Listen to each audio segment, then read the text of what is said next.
好，过来是国民党的副主席肖旭银早起开记者会来证实，讲已经停办9年的国共论坛，2月初3要伫北京重新恢复举办。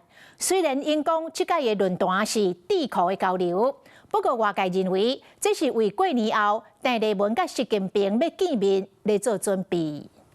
受我们中国国民党主席郑丽文的指示，出席由双方智库举办的两岸交流合作前瞻论坛。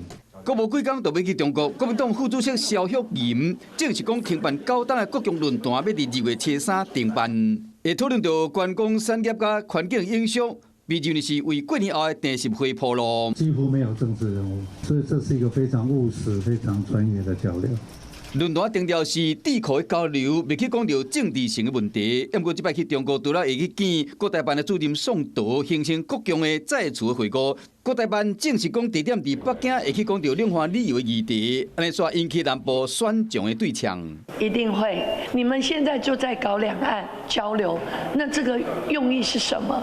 难道你们都在做对岸的相关工作吗？透过交流，就是求同存异，开启两岸和平的道路。我们追求和平，南部选民一定会接受的啊。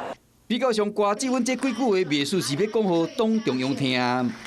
这个交流如果实质上是完全锁定在这些议题上面，我想台湾人民的眼睛都是非常的雪亮了。如果国共论坛的前提是在于完全接受习近平的一国两制，接受一个中国，消灭中华民国的话，那台湾人民是不可能接受的。因为国共论坛要举行，嘛伫哪日之间拍开新战场。